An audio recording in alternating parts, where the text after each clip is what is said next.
saw a team with only 11 eligible first team players actually go against champions, just former champions, and get something out of the game. What happened and how was the team, Tottenham Hotspur, able to get something really substantive from this game? Because for them, you can see from this photo, it felt like a win. And I'll explain why. And for the other team, that is Manchester City, it felt more like a loss. Let's break it down. Now, the game started in a very interesting way with both managers spreading out their teams in an interesting way. So the man Thomas Frank, who is the home team, decided to go with a makeshift three-back system, 4 in the middle and 3 up front. But eventually that continuously shifted into a 5-back system anytime they were without the ball. Having the man Paulinho pulled back together with Romero in the middle, and then you've got Dracusin on this other side. Now, you've got that interesting sequence going on for them. But for City, that is where everything changed in the first half. So City lined up in a 4-1-4-1 situation where you've got the man Rodri as the lone pivot in the destroyer, the commencer, as I like to call him, deep line playmaker, doing all sorts of things in that midfield. But was that the case? Not necessarily. Now, let's get to the board and talk about what exactly actually happened. So, when City were not on the ball, this is what they chose to do. Instead of regularly opening up and opening the game entirely wide, what did they seek to do? They rather tucked in. They tucked into a 4-3-3 defensive shape. How were they able to achieve that? So they made it narrow and constantly forced Tottenham Hotspur to play through the middle. That was initially not the plan of Tottenham Hotspur. Why? Because they were playing with a 3-back system and had runners on the side. So they wanted to be expansive. However, they were forced to constantly come into the middle of the pack where the team, Manchester City, were ready because they had a lot of numbers going into the game in that middle of the pack. How did they get the numbers in there? Very simple. So instead of O'Reilly pushing up and also Ryan Cherki pushing up, without the ball, they laterally just tuck in and assist the man Rodri in here, creating this barrier here, 3-man barrier. So they tuck in and then help Rodri mop up all that is coming. So you'd ask yourself, how would the ball get to Xavi Simons? How would the ball get to Gallagher? What is going to happen here? Now, look at the interesting thing their attacking players also did. You've got Haaland, who instead of going wide, was forcing whoever had the ball to come in. And constantly you have Bernardo Silva chasing after the individual with the ball to force him to go through the middle. And you've also got Antoine Semenyo coming in there and making it extremely difficult for the team, Tottenham Hotspur, to go out wide, but rather force them through the middle. So you see Yves Bissouma come with the ball through the middle. He's got a blockade here. Where is he going to pass? If he goes over the top, they are already marking their man. That is Randall Kolomwani. So what is the best option? Constantly, the team, Tottenham Hotspur, kept losing the ball. This is another sequence, and similar thing is happening here. But it's just that now you can see the back four, apart from Ike Nori, who sought to actually step out this time. But then again, Silva is tracking back. Semenyo pushing the ball to the side. Eventually, Ike Nori caught up, and there's only one way to get the ball to the number 7 shirted man, who was then pressed by the man, David Silva, Bernardo Silva for that matter, to push him to come through the middle. Again, Cherki tucks in, O'Reilly tucking in, Rodri here. So it's quite compact, despite it being a 4-1-4-1 on paper, making it difficult for the team, Tottenham Hotspur, to go out wide. But they are constantly forced to come into the middle. But then again, when they were with the ball, how did they attack?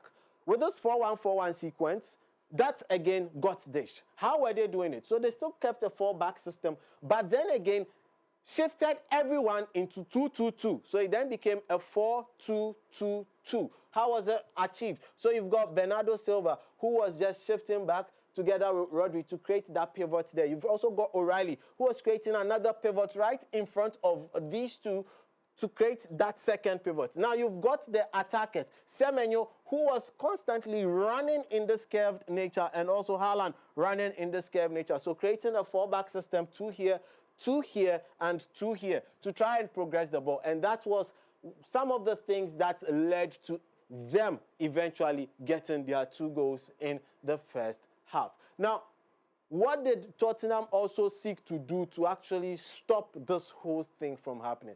Tottenham Hotspur thought it wise that they could actually go high and press the team, that is Manchester City. But did it work in the first half? No, it really did not work, because constantly they left only Xavi Simons to press the centre-backs and the goalkeeper, and constantly left a situation where all City needed to do was to find a Rodri, and then Rodri turns and they are away. If they could not find a Rodri, they just needed to just hoof that ball into a Semenyo, who then releases a pass to a Rodri and turns away, and then they can then attack. Ryan Cherki here being marked off the ball, but still this sequence kept working all around the pitch for the team Manchester City. Again, you can play football from the back, but now a lot of teams are shifting from it and making it difficult for opponents to pick out what exactly they are doing.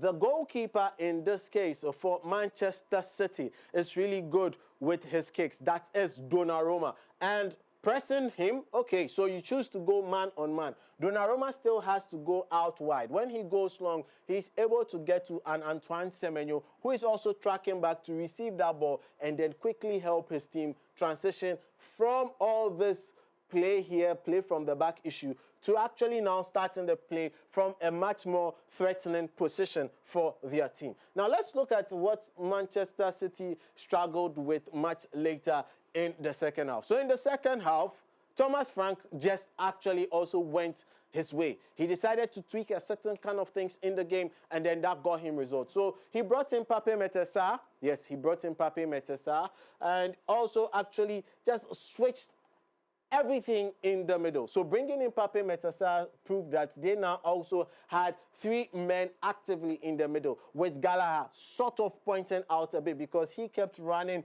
back from wide to tack into that position. Now they've also got Xavi Simons, who then shifted from this particular position into a number 10, because they then shifted from whatever they were playing in the first half to a 4-2-3-1.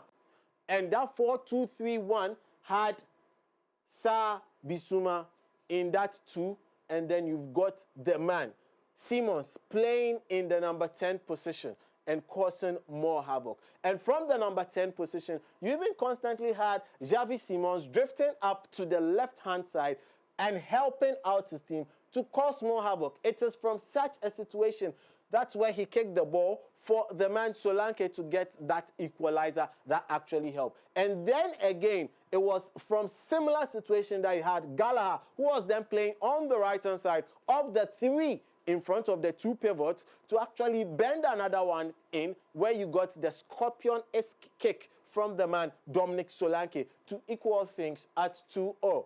This was a very tactical game, one of the very best games so far from the man Thomas Frank. But then again, he could have actually made his team go on to win this game. After getting the score this way, they now started pressing heavily man-to-man to equal out things and ensure that they had the best of the game. So it was a game of 2 halves. One half, you had Manchester City entirely dominating, with Tottenham Hotspur not giving you answers. In another sequence, or in the second half, you had Tottenham Hotspur turning on the afterburners and going hard at Manchester City, ending with this beautiful scorpion-esque kick over Donnarumma, which has got the entire world talking. And Tottenham Hotspur are looking as if it's all well and good. But is that the case? I beg to differ. Why? Because they've got an injury list longer than the transferred in players of certain clubs for over 2 seasons. Yes, that means they've got a very, very lengthy injury list. A couple of players who are much closer to their physios than they are to, yes, the entire team. So that's what's happening on Tottenham Hotspur side, and that's exactly how they actually caused havoc to the team, Manchester City, denting their title credentials as at now. What would happen? Would the pendulum swing again in Manchester City's favor, or would it now continue solely in Arsenal's favor? And for the team Tottenham Hotspur, does this mark a turnaround?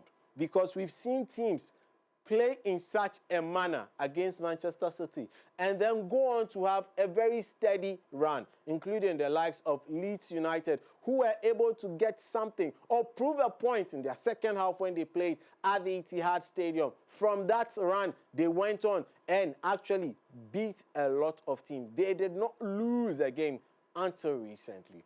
Will same be the case for Tottenham Hotspur?